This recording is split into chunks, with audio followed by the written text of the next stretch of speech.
I ask no favor for my sex. All I ask of our brethren is that they take their feet off our necks.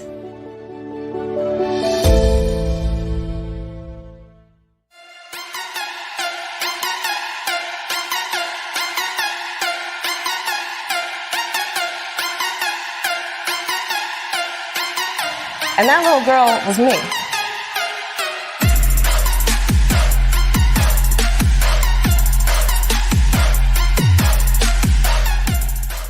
You know, this my little thing. I feel that if you should ask for custody if the child is in danger and she's not fit to be a mother, right? And you have direct proof to verify that. Do not use a child as a pawn. What the impacts of slavery, of what racism, what capitalism has done to Black people. So for him to have this opportunity to really give a moment to say, you are correct, we must figure out a way to understand Black people today. Instead, he laughed at him and made it a novelty and said, you really drank the Kool-Aid. So Yeah. This is also about men trying to control the sexual desires and activities of their daughters because they want them to grow up to be a certain kind of woman. They want them to be domestic, they want them to be docile, they want them to be subservient, and they want them to be submissive, right? And so that is not, when you get a woman, that's a wild woman rising, you don't know what to do with her because she is not living out your narrative and you're not able to control her. Well, let's be clear. I always tell people we have to be real mindful of the Hispanic culture because Hispanics come from different places. Two demographics of Hispanics that vote Republican. Pretty sure the Hispanic coalition in Florida that he's meeting with is predominantly Cuban and Venezuelan because those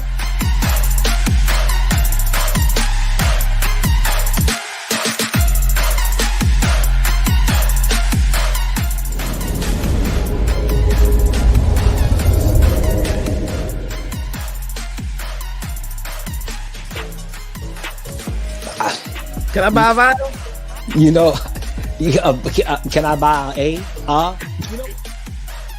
So well versed and so phenomenal, whether you work on a register or you're in the C-suite, you have a skill set that's so needed that someone is willing to rent your time. They are leasing your time. Figure out your promise first, not your product. What is your promise? And so when we're talking about facing challenges of people at high risk and targeted groups and minority population, it's trauma. So you got to think about what this person brings to the table. We're not always going to get it right. One thing that we as society don't want to appreciate anymore is apologizing. I apologize. I'm sorry. And so those words, I'm sorry, are so powerful. And so individuals don't expect everybody to get it right. But when you apologize and you're really listening to try to be better, then you do better. Safely, when it's all said and done, the police is going to protect the state. And that is why the slaughter of Black bodies and Black people at the hands of the police is such an epidemic because they are trained and they commit to a training of policing. So my book is about my struggle, but how I overcame it. And to let Black women know, and just women of all colors. And I'm not going to just say that it's just for Black women, but Black women, we need this. It's okay to say, I'm not okay. It's okay to go get help. If you can't have a child, that means your vagina is no better or no worse than the next person. Okay? And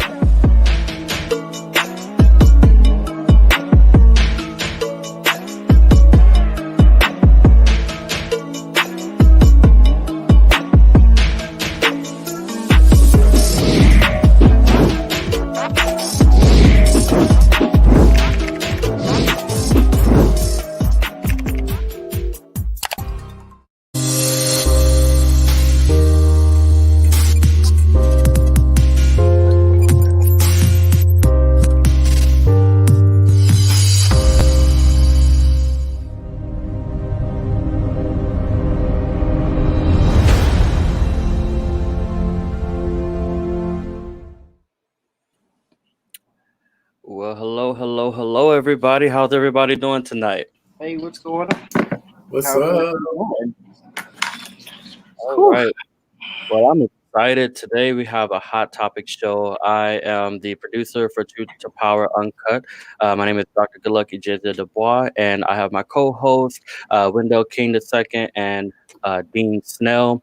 We are going to bring some fire tonight because we're not only just going to be entertaining you, but we're going to be bringing to you some very important topics.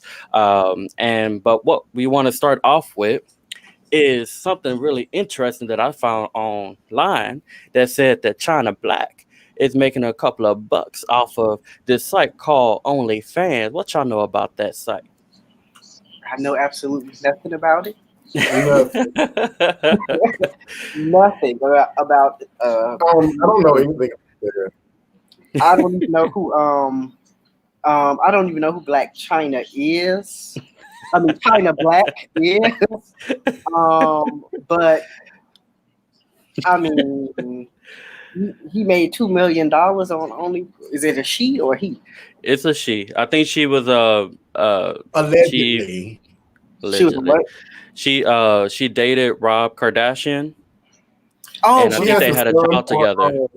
Black China. No, but she has a child with Tiger. She has a child with Tiger and with Rob Kardashian. Uh-huh. Black China, not China. I'm like, who the hell is China Black? Okay, Black China. Okay, I know. I've heard that name so many times, but yeah, I mean, it's OnlyFans and people want to see it, so people are going to go and subscribe. Yeah. I think it's disgusting. I think the whole OnlyFans movement is disgusting. Like, I think that it's disgusting that we have now normalized something that these people will look back in their lives and be ashamed of, something that will stop them from getting jobs whenever their back is tired, something that will stop them from finding the love of their life when their video surfaces. So yeah, I just think it's really sad. Yeah, I know a lot of people that are doing it. I definitely a lot of people on Instagram that I thought were like, you know, before this whole COVID thing and people, I guess, lost their jobs and stuff like that. I know a lot of people ran to OnlyFans, especially those people that had like those 20s and hundreds of thousands of followers that you thought were doing okay. And then they create an OnlyFans because they don't have any other source of income. Or I guess for some of them, they see it as a big source of income. Because I think one guy made like $100,000 in a month. Yeah. Allegedly. You know, I say allegedly because for everybody I know that I don't know personally that have OnlyFans, they say, "Oh, I made $50,000 this month. Oh, I made $75,000 this month." But then when they get into it with their best friend is saying, "You've been sleeping on my floor for 2 months," or "I had to come and help you get groceries." So it's like, that's it. I'm not going to glorify it. I'm sorry, I'm not going to glorify it. That's it. But you know, there's always the best friend that's go put you out there. Yeah. You gotta watch them, you know. But yeah, so I mean, I really don't know much about the OnlyFans thing and Black China. I know she's always in the limelight somehow. Yeah, she keeps her name relevant somehow. And I guess that's the way that they do things. I guess that's the way that you do things when you're a D-list celebrity. G-lister. Okay. At least I gave a D. G-lister celebrity. I mean, you know, you got to keep your name in the media by doing outlandish things. I guess they learned it from their president. Yeah. But on a serious note, I do worry about their mental health. Because I do wonder where they are right now that makes them feel as though this is an option, or it is the only option, or it is the best option. It makes me worry about that. So I'm all jokes aside, I do think that the bigger piece is, why are you doing this? Mm-hmm. And that's a very important thing. And again, like I said, I think a lot of people with this whole pandemic thing that's going on, a lot of people probably turned to that because of the job market. I know in the beginning when it first happened, a lot of people lost their jobs. Like I know a few flight attendants that just lost their jobs with their airlines or got furloughed. So now they're like, first, I got a nice body. People like to look at my body. Aren't there so many lessons that we've learned during the pandemic? Yes, we've learned so many lessons, like so many. Because I have a lot of friends that are flight attendants or were flight attendants. That last day was October 1st, and my heart goes out to each of them. Right. But it just reminds me of this one guy, a friend of mine. I'm not going to say his name, but I mean, he watches the show, so he's going to know I'm talking about him. So it's not behind his back. But he's a flight attendant. Well, he was a flight attendant. And I remember once, maybe 2 years ago, he made a post, and I thought it was so ignorant. He made a post just celebrating the fact that that we are able to travel the world and become more cultural. And he wished that more gay men would travel the world and get out of their city. And so he tagged like 5 of us that he felt were world travelers to like get our point of view on it. And I said, well, if you're passing out wings and peanuts, I don't know if you can see that as a victory. It is an insult to somehow make this like you are this world traveler when you are at work. So I don't ever think, I think that was a lesson to learn that you can fall at any time. Your wings can be clipped. Yeah. But that was my biggest issue with a lot of LGBTQ flight attendants is that they had this, I've traveled the world. And I'm like, bro, I traveled the world studying abroad and on other people's dime. So I was like, I'm one of them. I'm not passing out the plane for me to travel the world. And if I want to travel the world, I still can. I applaud them for being able to do it, but don't down other people when you don't down the check to do it. Yeah, and check is not. Don't do backhanded sympathy. Like, don't do backhanded sympathy. Like, I just wish. No, you don't wish. You don't know what their reasons are. You don't know if they can afford it, or they may not have gotten the interview you got. Right. Now the gag is there's still people that after October the 1st. Yeah, because now you can't travel nowhere, and now you're trying to figure out what you go do. But it's a learning lesson that I tell people. Your pride and sometimes your hubris comes before your fall. When you get too big-headed, that's what happens. That's why every day I pray and I'm thankful for everything that I have, and I never try to belittle people. You haven't traveled the world yet? That's okay. That's fine. One day we'll get you there. Or if you never do, that's okay. Well, I did just want to take a quick pause and, welcome those who have joined us so far. If you could do us the favor of sharing this video, we really want to, we're going to get to some real serious, even more serious topics right after this. But it's important that, you're going to be nice, not more serious. We're going to get to something in a minute. We're about to get to it, but whatever you do, don't forget to share this video. But yeah, so, something that really comes to my mind, talking about social injustices, and did y'all hear about that recent shooting of Jonathan Price? Yes, I heard about it recently. Yes, I heard about it recently. They actually played it today on the news, which was made. Then that our president saturated the market, nothing else could really get out. But it was good to see that they were talking about it, and it's good to know that the police officer that killed him was arrested. So I can say for the quite swiftly. time, I'm not gonna say for the first time, but for us, we never really get to see that. Usually the police is like, I'm gonna chill at the house until they come arrest me. They administrative leave, paid administrative leave. Exactly. So I can honestly. I do. We actually have a video that'll give us a little context as to what happened. So let's check this out. A police officer arrested and charged with murder. Our Chris Sadeghi is in Hunt County, about an hour northeast of Dallas. Chris, what's going on there now?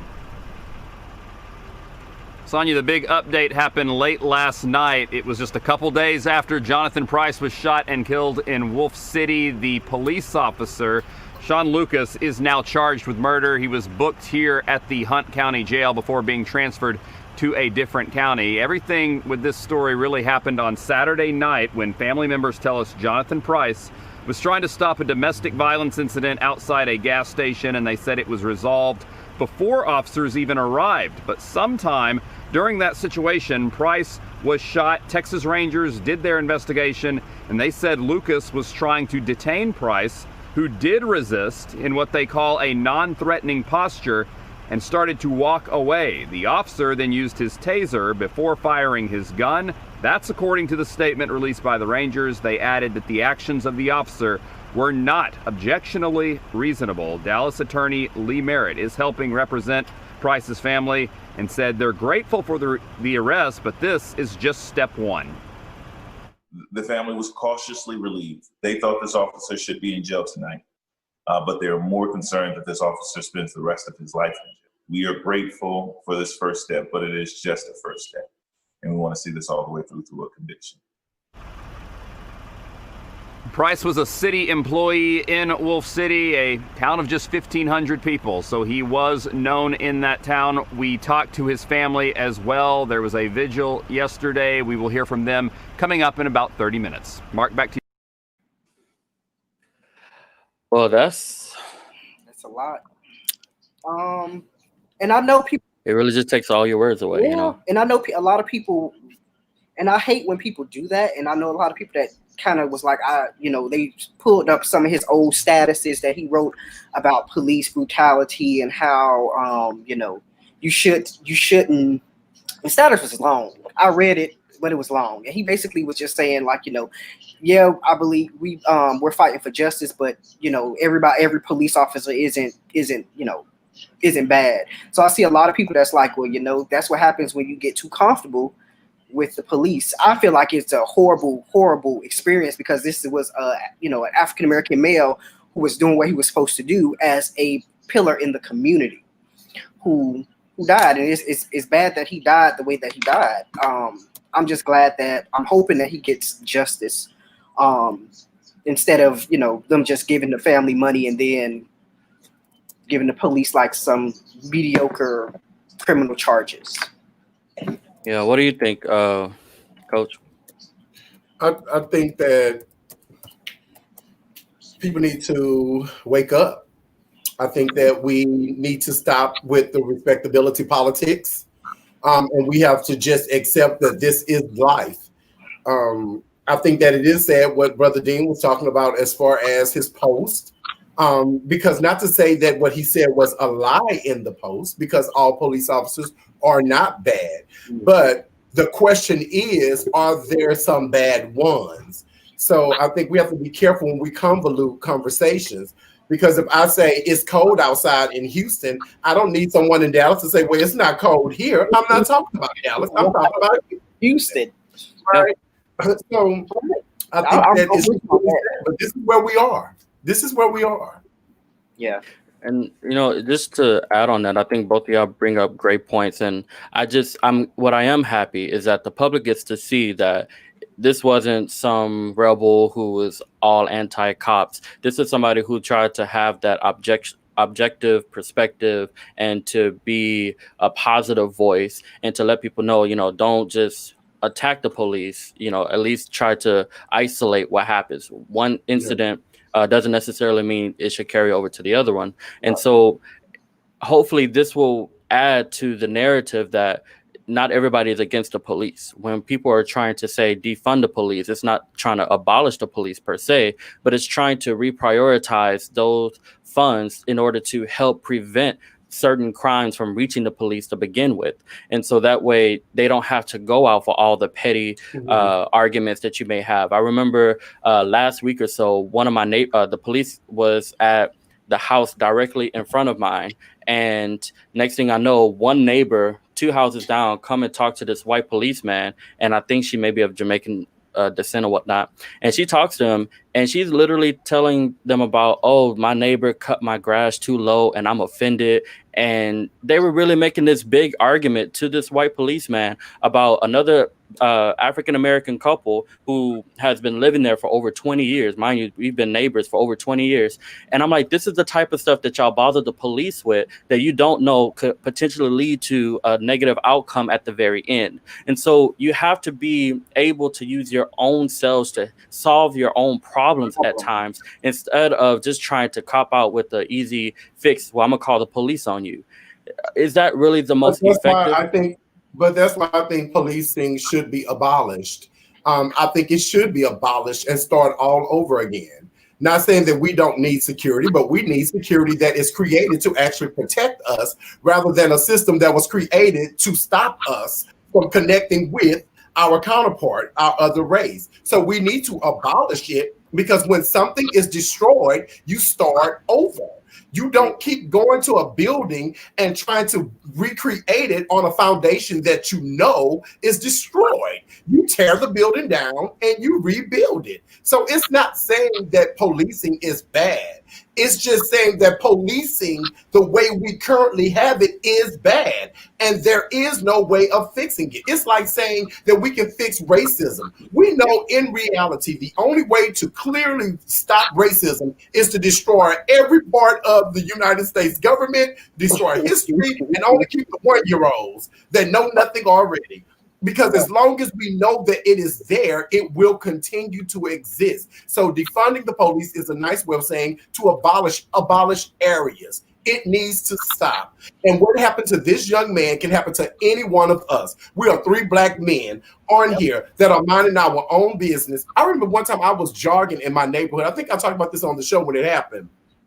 I'm jogging, and the police literally pull the car over. 2 police officers jump out, demanding I show them my ID. And I'm like, I'm jogging in my neighborhood.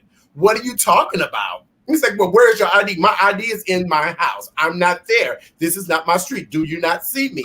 And it was a big to-do. And then another Black officer pulled up and made them leave me alone and apologize for them. Now, of course, me being me, I was very nasty and rude, because there was a million people outside watching. So if you're gonna do it, any different. Go down like a martyr, baby, take it down. But my point is, we can be minding our own business, but just like we're victims, they are victims of history also. So they fear us. Ergo, why they needed sensitivity training. That's the main reason. They fear us, and so the only power they have is that badge and that gun in that moment. Yes. And I always tell people, like, when it comes to African Americans, we are, police say protect and serve, but they only protect and serve those people that look like them or our white counterparts. When it comes to us, they don't protect and serve us. They're there to make sure that we stay in line or to harass us. I stay in a predominantly white neighborhood, and I literally don't, when I go jogging, I don't jog with my ID, and I always fear, like, will somebody like stop me and ask me, what am I doing here? Like, who really runs with their wallet? That's how people lose their wallet. Yeah. Is when you run with it. Like, I don't really have those little zippy pockets or anything like that. So I'm always, I tell people I'm always not fearful, but when I see a police officer, I'm always like, okay, I get real, I get real like, okay, this is, and I literally don't do that. Yeah. You don't know what's going. You don't know why. You don't know what's going to happen. Like, you can literally just be minding your business, and they just, they make a big deal out of something. And like you said, it's any one of us can be killed or in that situation because they fear us, and it's a fear that's been driven through their mindsets for so many. For what, 2-3 centuries. And it's like, you fear us, but we should be fearing you. We're not the ones that went over into your continent, enslaved you, and then suppressed you for another 50 to 100 years. We're not the ones that's gunning you guys down. Like, when you look at white to black violence, there's always a bigger gap, and it's getting only worse as time progresses, especially with this president in office. I'm real antsy about November 3rd, because I just feel like we're going to see a heightened increase in. I'm not antsy at all. I'm antsy, but I'm antsy like I was in the 5th grade when I wanted to fight on the last day of school. Try me. Listen, I'm antsy. I'm antsy, but I'm really like, I'm really just here to see what's really going to happen if these people are really as violent as they make themselves out to be. Because I'm like, we aren't as this generation, these last 3 generations of Black people aren't as docile as previous ones. We don't mind fighting. I think we grew up on Nuck If You Buck. Well, let me give you a little pushback, because I hate what I'm not saying we're not as docile. I'm not saying we're not our ancestors. I'm not saying that because I know our ancestors fought. I come from a culture that fought for their freedom. So I know that. I come from a group of people that, You're backtracking. So I'm not saying, I'm just saying we're not as docile in whole. We grew up. What I was trying to say is that the 60s, what I was trying to say is that in the 60s, they were a long way from docile. Yeah, and then if you go 300 years back, they were not docile at all either. It was just circumstances were different.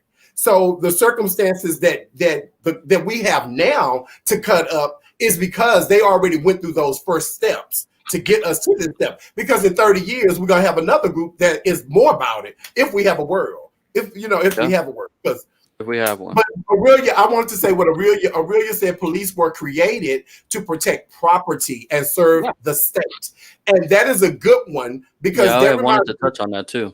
Did y'all see the interview with Daniel Cameron on Fox News? No, I didn't get to see that. Y'all not looking at every news station. I'm sorry, but they talked to him about Megan on Saturday Night Live. Huh? Yeah, Megan Thee Stallion of Texas Southern University. Okay, but okay. they talked to him about that, and so when Aurelia said, it stuck out to me because their job is to protect and serve the state, not the people, but the state. And Daniel Cameron in that interview showed just that. He pretty much spelled it out. He said, my heart goes out. It was tragic. And unfortunately, the legal system that we live in is not necessarily set up to protect everyone that you would think it is. So he literally said, my job was to protect the state, not her. Yeah. That reminded me of that interview we had on our show with Rebecca, right? And that's part of our intro, actually, where she says that they're trained to protect the state, and so you can't get your perception, messed up. You have to understand what their original purpose is. But also, I always tell people too, because I teach my students about like when Christmas time comes around, we learn about the history of Christmas and the holiday, and there's a specific section in there that talks about how in Manhattan, when Christmas time came around, we saw an excess of police presence, like kind of how we see now. It's the same thing.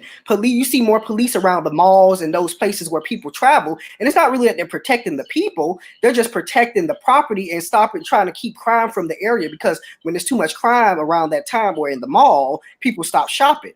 So that's going to impact the economy. When I was in New York, I was in New York after 9/11 in March of 2001. And we were in New York with school, with Texas Southern. We were in New York and we were bopping through the streets, and they had military all over the streets in Manhattan, all over the street corners, right? But then when we got to Harlem, there wasn't a cop in sight. Because they were all there. Right. They were all there. They were worried about the hood, but y'all ain't gonna destroy this. But all of this just speaks to that. It just really speaks to how sad it is, because Daniel Cameron, I had a little tinge of empathy for him because I understood. I had a Kamala Harris moment. I'll say that. I had a Kamala Harris moment with him where I had to understand that was his job. And he has a boss. And ultimately, he has to do what his boss tells him to do. Right. And it may not line up with social justice, but it lines up with justice system.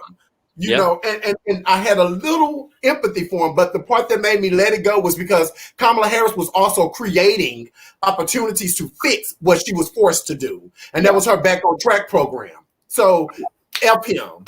But that's the one thing I respected about Kamala Harris, and I think people miss out on when they always try to bash her. I'm like, you didn't see, she got in, she saw the problems, and she created a solution. That's what you're supposed to do, especially as an African American person. You're supposed to create these solutions, to stop certain things that's going on with your people. That's why I'm like, we always need to look at putting more people that look like us in place, because a lot of times when they go in there, they may do that job for a few, and then they kind of learn the system and they buck the system a little bit. And I applauded her for that. Yeah, me too. So, there was something else that comes to mind, and this is regarding Justices Thomas and Alito. I think that's how you say his last name. Alito, yeah. And, they had made some comments regarding, because the Supreme Court denied to review a case that dealt with, I believe that they worked in the city and they was giving out the licenses for marriages for, I guess, same-sex couples. And of course, that person lost their job and they had a lot of ramifications as a result. And then it eventually got to the desk of the Supreme Court. And I think Justice Thomas made a scathing remark regarding the fact that they created this void where there needs to be a lot of clarity, and that the Supreme Court has a job to do in order to help fix that clarity. So what are your thoughts on that?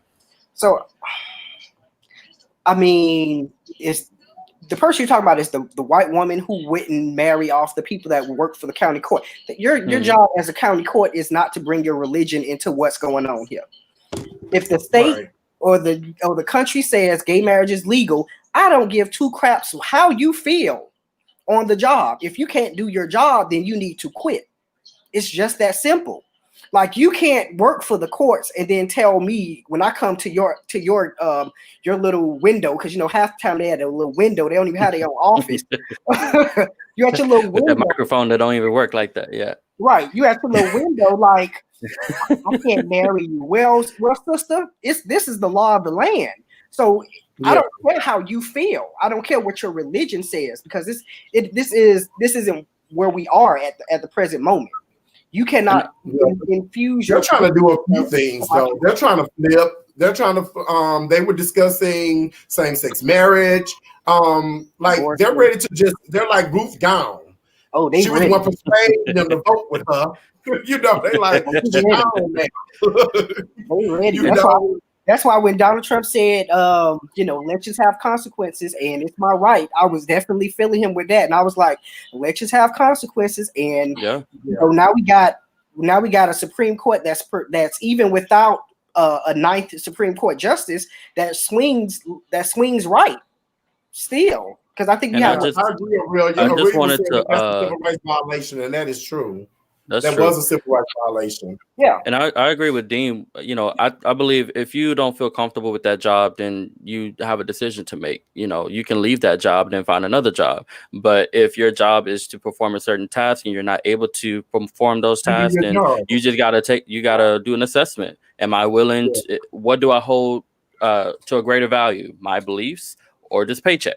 Sustaining your life. And so that's something that has to be taken into consideration. But what about his actual comments regarding the fact that they created this void where there needs to be clarity on, what is freedom of religion versus, the issues that they actually took into consideration with that case that opened up. But that's where it gets real tricky, though, because the Supreme Court, their job is to pretty much write the interpretations of these things, of these bills, of these laws, of these amendments. So we're putting the destiny in their hands right now. Ergo, another reason why we don't need Barrett on that court. And God forbid if Trump was to win, if Trump was to win, don't be surprised if Clarence Thomas resigned so he can fill that spot real fast. You have to know that Mitch McConnell and Donald Trump did not hate Barack Obama. They hated what Barack Obama stood for. They didn't know him before that moment. They hated the idea that a black man was now somehow above them. And so they want to destroy and dismantle anything that Barack Obama put up during his presidency. They want to make it history, literally. And that we talk about that too. If you're a history buff like me, and you learn about the Reformation era, the Gilded Age, that was the reason why so many white people had so much pushback at that time for black people, because you had these black Union soldiers that was walking around telling these people, or telling these Confederate soldiers or these Confederate people, I'm the law. I'm the Right. law. And the one thing white folks hate is when a black person has more power than them. And we see that throughout history. Yeah. Whenever we see a progression for African American people, we see a increase in white supremacy starting to rise. Oh yeah, you know, my philosophy is always when the oppressed becomes the oppressor, look out. Because white people, most white people, they love us and they want you to do good. They just don't want you to do better than them. But think about it. That's how black men are with black women. That's how black men are with gay men. You know, it's very much so. I want you to progress as long as I'm progressing ahead of you. Because once you catch up with me, I don't like you anymore. And when you pass me up, I have to figure out a way to destroy you. Right. And that's what we're looking at. When you think of Mitch McConnell only wants the courts. And everyone knows this. If you know anything about Mitch McConnell's history, he doesn't give a damn if the Senate loses every seat November 3rd. He doesn't care. He wants to make sure that he gets that seat on that Supreme Court because they've already packed them on federal courts. Yeah. So he's good. That's all he wants is to control government, and you control it with judges. Yep. You know, speaking of judges, there's this recent founding of judges, federal Judge Barrett's previous opinions about the Roe versus Wade case, and this is something that was, you know, taken aback by many because of the fact that she, I think, didn't disclose that early on. And now that this is coming out, her viableship for this particular position is now really being put under a microscope. Do you think that could potentially impact her ability to get passed through the Senate? Well, no. But I would look at those, for women, I would look at those women senators that vote for her in a completely different light after this. And I would hope that women in general would look at them in a different light. So you mean to tell me this, and that's why we were saying that, I think, when do you agree with me, like when we were talking about her as a person and some of the things that we thought that she was going to push for? Because literally she's locked in step, and that's the only reason why she got placed in that position, because now this is a woman. Republicans love doing that. A black face that's talking about black issues that agree with me. A woman that's talking about women's issues that agree with me. So now it makes me feel better, because that's all she's doing is making them feel better. But like I said, if I was a woman, I would look at those women completely different. When they do that vote and they vote for her, because it's like you America on at all. I'm sorry. You know, I want to jump in there. I'm not gonna look at them different. I'm already looking at them crazy. Like they already supporting a man. Yeah, they're already supporting a man that said he grabbed women by the pussy because they let him, because he has power. So why would I look at him different now? Listen, I have certain white women in, I don't want to say white women in general, but that population of them that still follow Trump, especially after that situation. I was like, I don't understand how you even follow a man that's like rape culture. That means you're okay with like rape culture. And we see this happen time and time again, especially in colleges, whether it's a person that has money and power, or a person that has power, or a person that has influence in life. Because we see that on college campuses, we see that in high schools, we see that in any place where you give a certain group of people more power than the other ones. You know, I remember, I don't know if y'all remember, but on a previous show, I kind of gave some pushback, and I was like, what will make y'all say that she'll be, you know, following what others will have her do? But, you know, we're going to get later into this later on in the show, but she's kind of revealed that for me. You know, at this recent nomination ceremony, I was completely taken aback. I was telling you, he said she had. But look, you know, I try to give people the benefit of the doubt until they prove it. You know, I need to have hardcore facts in order to really make that assumption. But she's really disappointed me. And I like what you said. Those senators that vote for her, I would definitely have a different perspective about them, simply because of the fact that they are not holding any ground. It's again politics over. I don't understand why y'all would have a different look at them. They are already doing it. They've already been doing it for the past 3.5 years. Like, I think we're talking about a party. We're talking about a party that would do like Ryan Paul and just walk away from the party before they fight against the party. Like that's what we're talking. We're not talking about Democrats. Democrats will fight each other to get to what they really think is the right thing. But Republicans gonna say we're gonna be locked in step with our president, and if you're not on this, you're not sticking to the script, you get out of here. Yeah, because all of the people that the future of the Republican Party. Yeah, all of the people that would fight against him or had an interest in fighting are gone. Like those congressmen and senators, they left. I mean, a lot of them left because they said one thing negatively, and Trump pretty much bashed them to the point to where they would be primaried. So it wasn't like they really did it out of. They were afraid of his Twitter fingers. Right. But you know, I agree. My vision of them already was impacted at the fact that he got, elected, in terms of that population that decided to vote for him. But even further, when it came down to his impeachment, I would never forget, was it Lisa Murkowski, Senator Murkowski, where she said, I believe that he learned his lesson. I'm like, I'm pretty sure she had kids, and you kind of understand that's her name, right? I think it was Murkowski. Yeah. It was Murkowski. That's the issue that I have, that he doesn't learn his lesson. I mean, but I'm not buying that, because their kids don't learn their lessons. Like, that's what I'm saying. If you look at the education system, when we do something, it's okay, you get in trouble. With this, I mean, look at all of the cases that we have with white privileged boys, or just white boys, period, where they got off, and the judge was like, oh, this is a valuable lesson. I'm not going to give you time. A lesson learned. Learn your lesson from this. But us, it's like, you're going to learn your lesson in prison. We don't have the luxury of learning the lesson. We don't have the luxury of being rehabilitated. We only have the luxury of being refined. We don't in confinement. That's our luxury. Is we're going to give you a 2-year stay at the retreat. Well, speaking of confinement, there's voter suppression isn't a new thing, and this is just another way that the Republican Party is trying to implement this voter suppression. But if anybody knows Houston, we're one of the largest cities in the United States. I think we were 4th at one point, and I'm not sure if we've grown since then.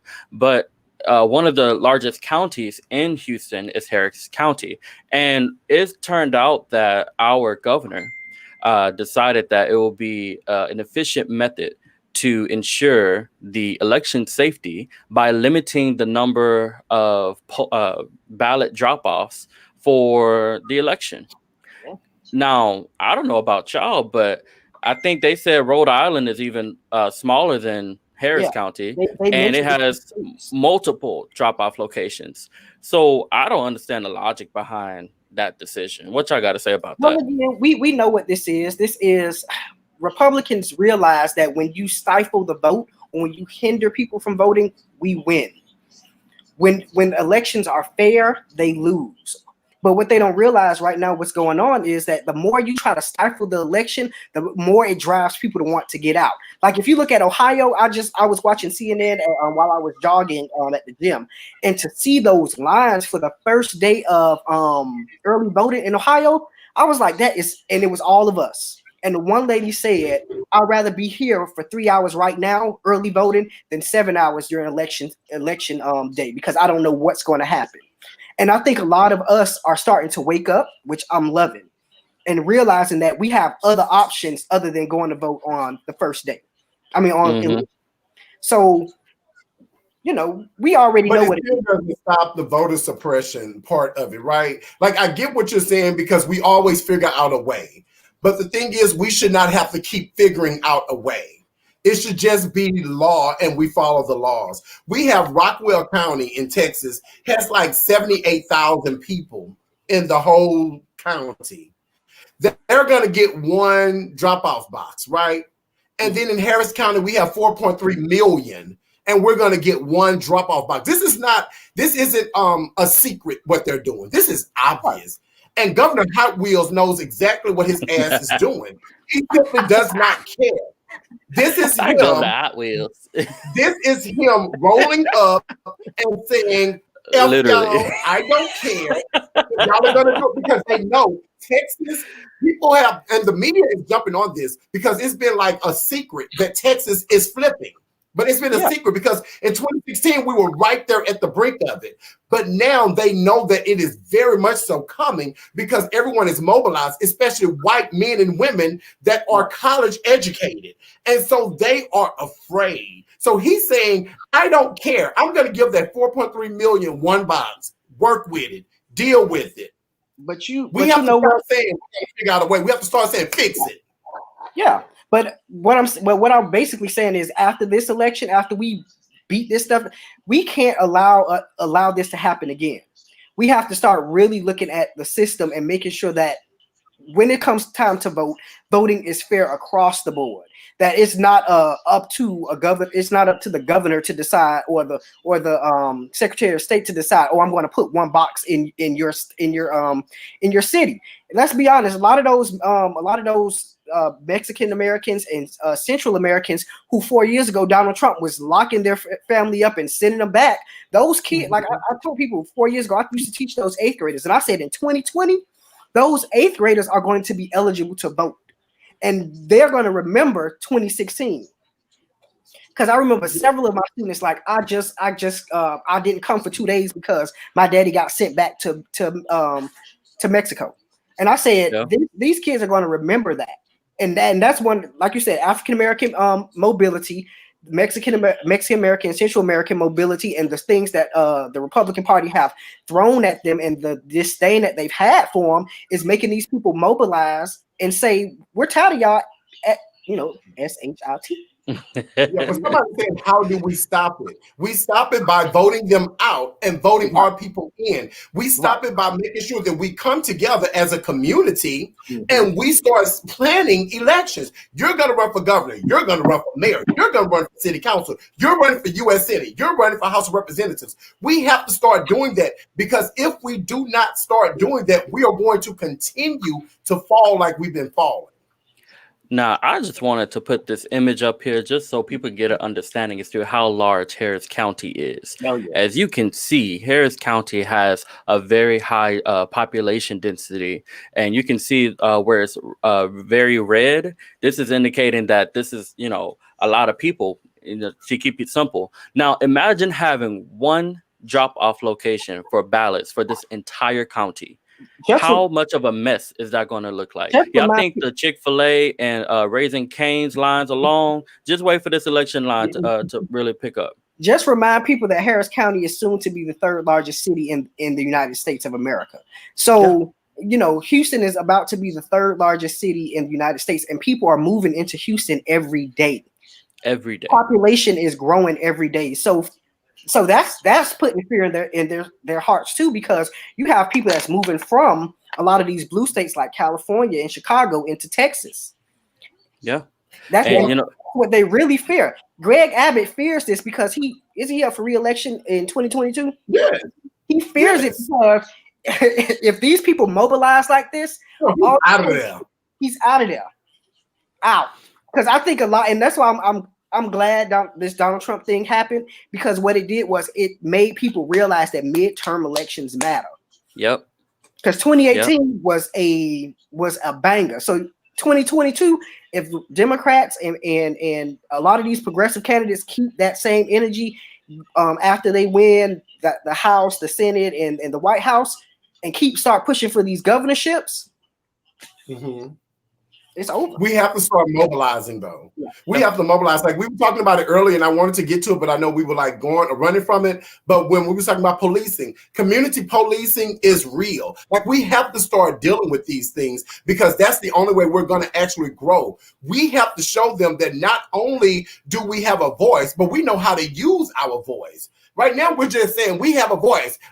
See us. See us. Feel us. Feel us. Feel us. Yeah, that's the way it's gonna happen. Yeah. But that goes back to the whole Booker T. I always tell people I love the Booker T. Washington policy and thought process more than I did the W.E.B. Du Bois process, because Booker T. Washington really pushed African Americans having their own and not asking for seats at the table, because when you keep asking them for stuff, they take you for granted, or they go give you the crumbs. But when you create your own, they have to. They have to. Boy, I'm very talented, 10. Yeah. I like both of them. I both would agree. I am a product. I'm a product of I'm a fourth generation educated African American, but I still believed that we could have used some of that policy that Booker T. Washington was talking about. We could have had. I believe in both of them. I believe in both of them. We could have had the talented 10th, but we also should have had those talented 10th mobilizing to get those people that couldn't go and be educated to create their own. I mean, yeah, I just, I'm childish. I just couldn't get. I can't get with a school teaching people how to be good butlers and cooks. I'm sorry, but I get it. I mean, I get it, but I just, I couldn't get jiggy with it because he was college educated. So I didn't understand why you college educated, but you're going to teach these people how to be butlers. Well, so I saw that as. No, I think what Booker T. Washington was doing was you guys already know how to build. You know how to build houses. Yeah. You did all of the work on the plantation. Why not do it and get paid to do it? Yeah, but that's not all. And then let your next generation. Well, this reminds me of. This reminds me of Houston. There's a place currently called Midtown, and I saw this play that enlightened me on what it used to be called. And it used to be called Freedmen's Town. And what that town was, it was essentially where all of the freed slaves, they were literally put on this very poor land. It had a bunch of swampy areas, but they converted that land to be everything that they needed: their own banks, their own schools, their own roads, and they built everything by hand. And what happened was, and this is working towards, I guess what you were saying, they had their own, but the issue was, as Coach was saying, the white people are okay if you're doing all right, but once you start looking like you're doing better, they got to step in to make sure that, you can't reach too far up, like the Tower of Babel, somebody got to blow you down. Mm-hmm. And so they used to bomb it. They used to tax them for all types of random stuff. And so they never had even if they were given the opportunity to have their own, it wouldn't have lasted for long. And we have examples of exactly, to prove that point. But remember, we also have examples where people just didn't do anything and we stayed complacent. So that's why I said me and Wendell, we agree on this one that we could have had both. I'm glad that we had African Americans that pushed for equality. But we also should have had African Americans that should have been pushing for, our own, because we saw what happened when desegregation happened. A lot of the people that looked like us decided that they wanted their kids to go learn from the white folks. But this is where I become pissy, right? And that is when you think about the white community, white America. Mm-hmm. They teach their lowest how to be carpenters and construction workers. We teach our lowest how to be butlers and cooks. So it's still not a balance. There's still not a balance there. I get it though, because in that time, he was teaching them how to develop and how to take what you do have and make it work for you. Right. But I would have rather him teach them how to build restaurants and kitchens, since white folk love the way you cook so much. Open up a shack. But there were people that was teaching them that. Like I taught my students about George Washington Carver and how he taught. He went with Washington and taught the slaves how to work the land that they had. How he taught them how to use, instead of using the cotton stuff, he could use peanuts and stuff like that. So for me, I'm like, there were different outlets at, I guess, Tuskegee University. It's just, Yeah, I mean, but I agree with you wholeheartedly, though. We needed both of them during that time. They both played their role, although they were like 30 years apart, I think, but they still played their role. And then you got to remember how the way that both of them were raised as well, and where they were. I still would have been talented 10, like going over there. I'm not going over there learning how to cook. But I do definitely agree that we definitely, like you said, we have people that we know. Like I'm a school teacher. There's kids that I'm just looking at like, this is a waste of taxpayer money. They should be they should be teaching you how to do something else besides break down this damn textual evidence, because you clearly don't care about it. Like, what do you really care about? What do you really No, want? calculus, algebra, that was a waste. That was a waste. Some Like, people need calculus and algebra if you need it in your profession. Like that's but that's why I'm like, education for African Americans needs to change completely. We have to get out of this system of I guess you could say white public school education. And we kind of need to create our own educational reform for us. That kind of goes to Dr. Ice Cube's contract. That kind of goes into Ice Cube's little ignorant contract, where one of the parts about education that I actually did like was where he said, rather than funding schools by zip codes, you should just have a certain amount of money and divide it per school evenly. I love that. I thought that was so correct. I thought that was so correct. Yeah, that I agree with.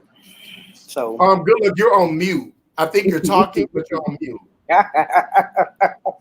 Oh, look, I done did it to myself. I'm so used to doing everybody else. It slipped. I was trying to mute you. No, I'm joking. All right, so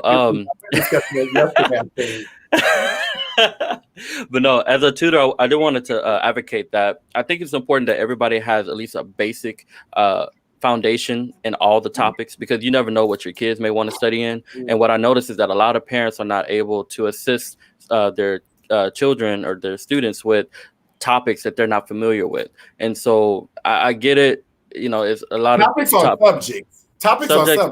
Topic subjects. I'm using them interchangeably. Like math is not a topic. Math is not a topic. Okay, subject. So, for example, like calculus, I will admit, it's a difficult subject, but if a parent can master it, at least to a certain point where they're able to help their children, so when teachers are giving them homework, they're at least able to guide them a little bit. I think that's when it's important. I get if you're not going to use it in your personal, work career, but if you can at least know something so you can help your kids. But I mean, it's a little tricky because you got online tutors nowadays all on YouTube. So, it's resources they can use, but at least as a parent, know how to give those resources. I'm gonna give you a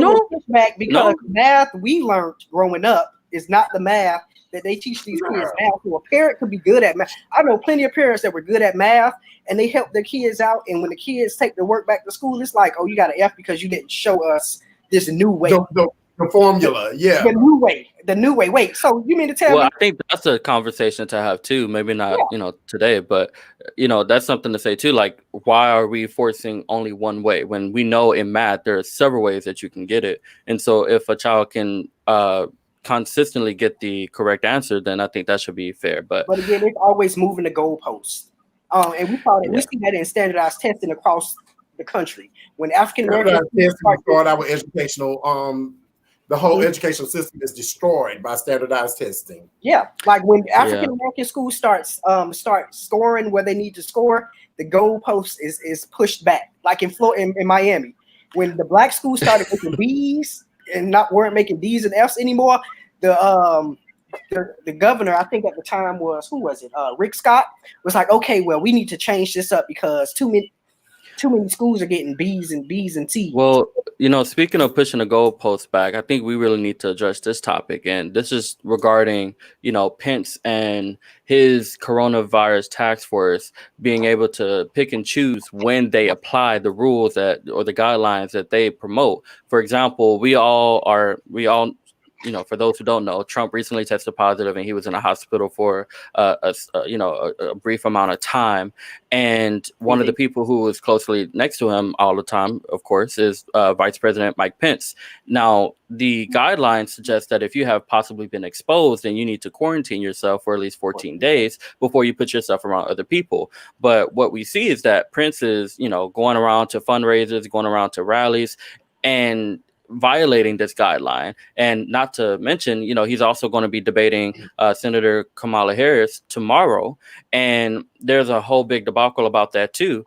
And so I think, that is something that we really have to talk about, how the lack of leadership our White House is showing as it pertains to, what to do if you're exposed, what to do if you actually get it. What they do can directly impact how the American people treat this. What are your thoughts on this? Again, it's It's white men. It's white men telling us what to do. Oh, I'm sorry. It's white men telling us what to do. You do this, but I'm not going to do it.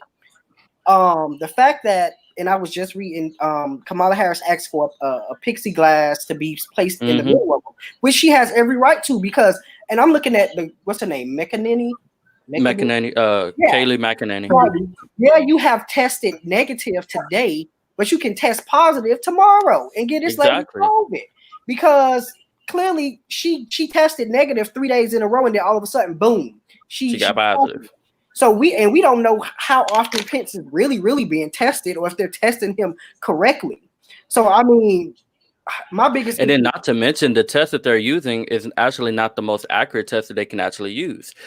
You know, I had the fortunate ability to go get, you know, the COVID test, and the one I got was the PCR, which is known as the most accurate one that you can get. But the one they're getting is the one where they're using probably blood, so they're just pricking a finger, collecting a blood sample, then running that. But that's shown to be maybe up to 30% less accurate than the PCR test, and so it's just it's really something that bothers me. You know, as a health professional, I recently graduated from pharmacy school. I also took a course on COVID-19 and also became certified as a contact tracer.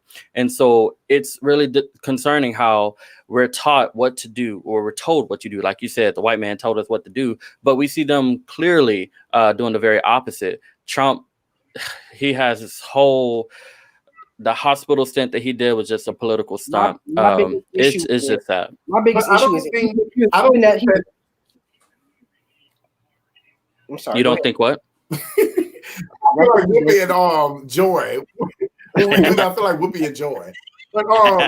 But I don't think that, I think people are missing it. Well, in my opinion, people are missing it. I don't think the Trump administration cares.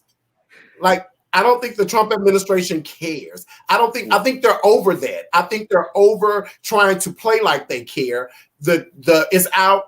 We get it. They done drop audio, you know, so now it's like whatever's whatever. We just want to feed our base. That's it. So as long as we're feeding our base, we're not trying to go and turn any votes around. We just want to feed our base and hope that Blacks and Latinos stay home November the 3rd, and we can win again like we won in 2016 by getting these states that Black and Latinos just don't give a damn. But the reality is Mike Pence this has been a joke since he announced Mike Pence as the leader of the task force. It's been a joke since then, because it made absolutely no sense to make Mike Pence the lead. And then when he announced the task force, it was all his friends. That was like 2 medical professionals in his whole task force. And that was Dr. Birx and Dr. Fauci, the 2 people that he didn't even let talk much. You know, so this has been a thing. But for my problem is with the commission, the debate commission. They announced tonight at 6:15, I think, that they were going to allow Mike Pence to debate without the glass. This is the issue. Nobody likes to give pushback. Like, no one likes to push back. But they should have said either you do it or you are not invited. And we can just make it a round table discussion for Kamala Harris. That's that would have been something I would have done. It's like they're so scared for some reason. I'm like, you have to give these people some pushback. Because right now we're going through a pandemic, and these are because even if Kamala Harris and Joe Biden win November 3rd, these are people that are technically the leaders of 2 major parties. You got the leader, you got the person who's 2 heartbeats away from the presidency, and a woman who, in essence, if they win on November 3rd, well, I say 2-1, 1 heartbeat away. One heartbeat. God bless, but I'm just saying. And the same thing if something happens to Joe Biden, she's 1 heartbeat away from being the president. And so you have to, with us going through a pandemic and with this country, that's me too. With us going through a pandemic, you have to set the ground rules. Like you already know this president and his people don't care about what's going on. We got 210,000 people that are dead, 210,000 families that, you know, don't have those people in their lives. And you want to put more people in jeopardy? Because Kamala Harris has a family. Mike Pence has a family. Even though he probably don't care about his family, this woman has a husband. Well, you know, his family is just as senior as him. You know, his wife has a rule.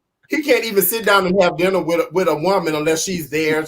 He can't have a meeting with a woman unless she's there. Like, y'all always say that. Where'd that come from? He discussed it. He discussed it in an interview. That's where it all came from. Okay. So it's the truth. One thing I will say is that I give credit to the Biden campaign, because even though they're being mocked by the Trump campaign, they're always showing the right example. Every time you'll see his family with masks, you'll see Biden with the mask. And, I appreciate that type of leadership, because that shows that if he can do it, then I can do it. Right. It will just really reunite. And, thinking about Biden, his recent, he had a sit down with, who led that? He had a town hall.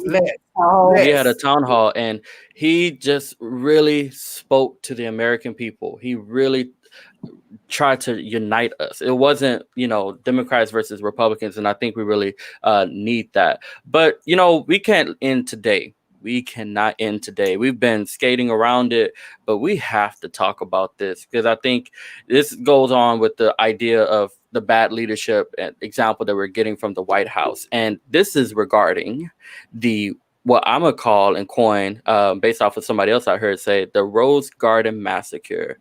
Y'all want to jump on this?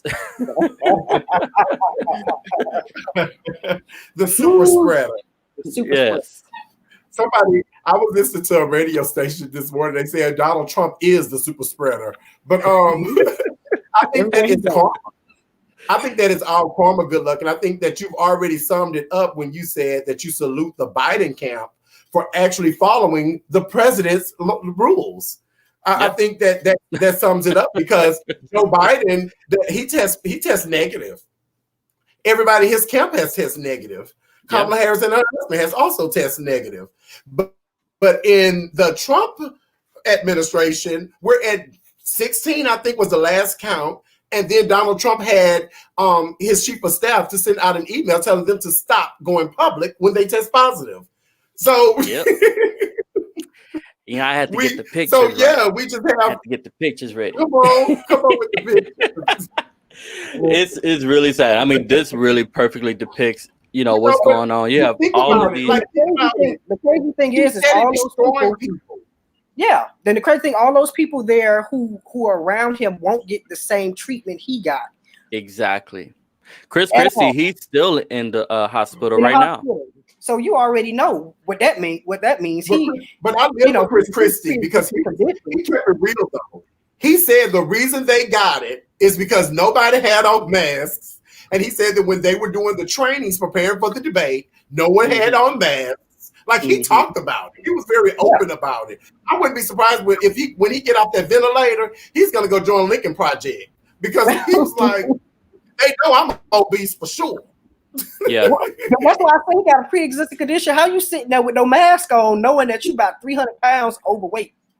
And this picture right here is like really telling. Like, and what's been noted, especially about a lot of the health advisors on all of these shows, they show that all of these people were not only on one side of the event. So that means that you can see that they're spread out. You got Senator Tom Tillis, you got Senator Mike Lee, Kayleigh McEnany, Kellyanne Conway, Melania Trump. They're spread out. And, I just did want to give one commentary about the person who enabled this, in my opinion, because I believe she would have had some power to prevent this from happening. And that was the honoree of that night. And that's the nominee for the Supreme Court, Amy Coney Barrett.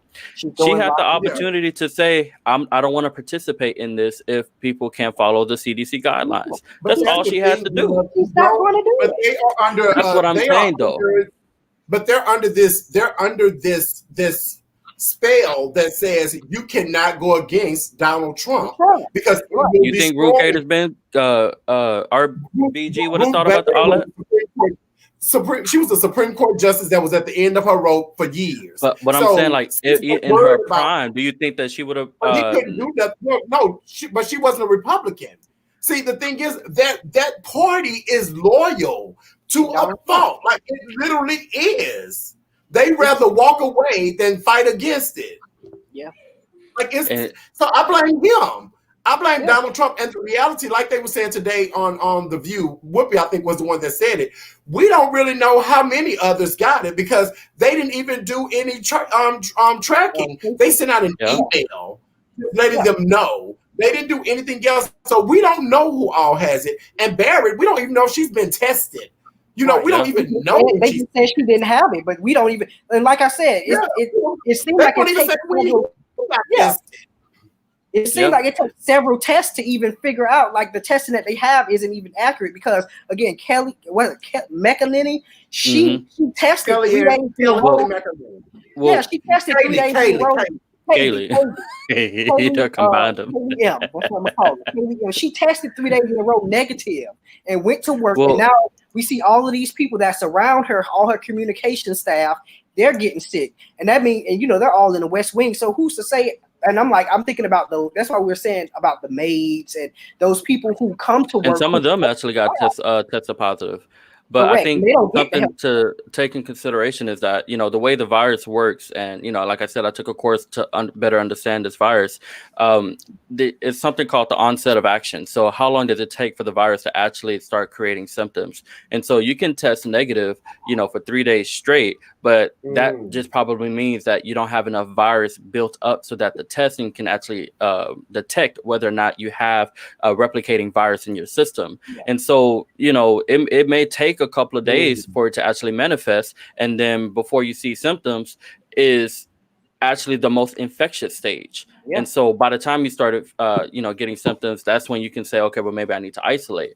But who knows? Already spreaded it. They're calling this ground zero of this major spreading event, and it's really sad. It really is. And I showed some pictures earlier where they were literally up close and personal. I hope that people really take something from this. Yeah. Nobody's immune from getting it. Well, I'm glad. I hope people take away. Yeah. So, I think we're getting close to the end of the show. But before we do that, I did want to bring up the fact that we're going to have a special show on Thursday where we're going to be reviewing the vice presidential debate between Senator Kamala Harris and Vice President Mike Pence. We already talked about some of the contention that's going to be happening, the fact that he neglected to agree to having a plexiglass between himself and everybody else, despite the fact that he has been around someone who has coronavirus. One of his camp members have got coronavirus. He got all these people that we show who got coronavirus. So he clearly is a potential threat. And so I'm interested to see how this plays out. Will the Democrats stand up and actually make a decision to say, hey, you got to abide by, the presidential convention, you have to abide by our rules or you just don't play, And so I'm excited to see that. So be sure to catch that show on Thursday at 7 p.m. We have a lot of great content coming our way. Y'all had any final thoughts?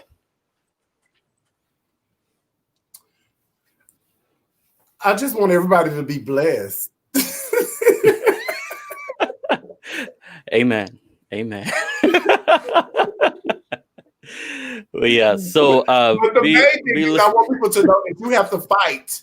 You have to fight. You have to mobilize. You have to articulate your needs. Do not sit and wait for something to happen. You have to make it happen. You can be a Martin Luther King or a Malcolm X, but they both still believed in mobilizing. So you have to mobilize. Do not tell your children that you have to be 10 times better. Tell your child that they are good enough, but they can always aim for more. We have to change these narratives. We have to stop telling Black people that they are not good enough as is, because that is what white people taught our ancestors and they taught us. So we have to stop it now.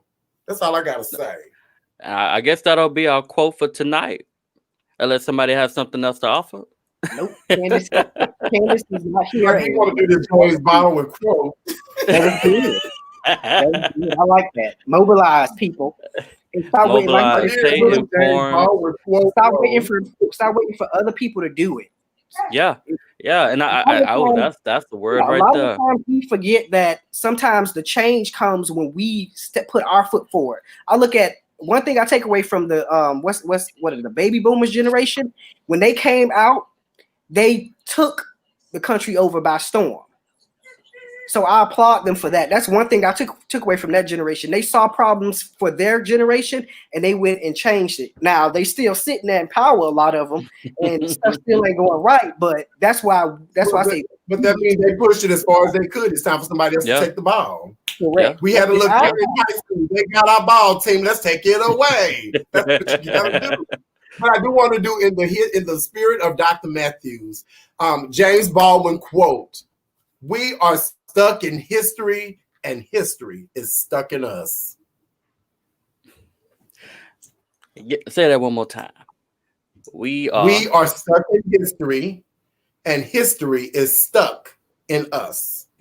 Wow. So what that pretty much means to me, my interpretation of it is, we will always have to repeat history over and over again because we are the history. We are walking moments. This Dr. I think her name is Dr. Trent, whatever. She's a Methodist pastor, but she said that we are writing the Bible every day.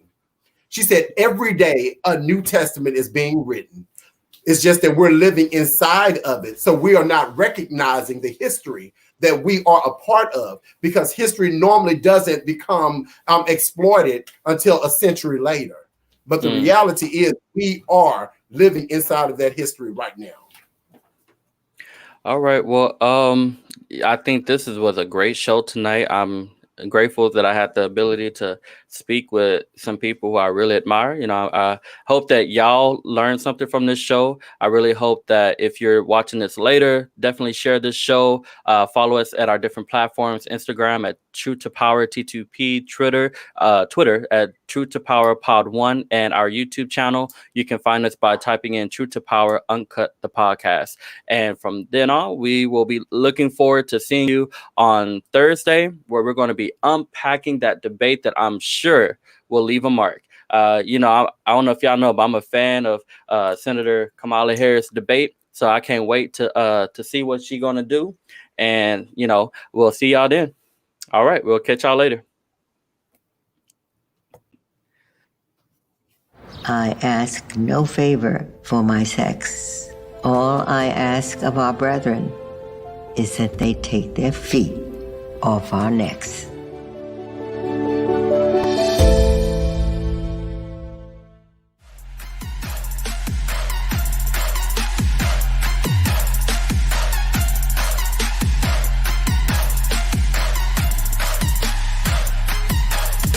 And that little girl was me.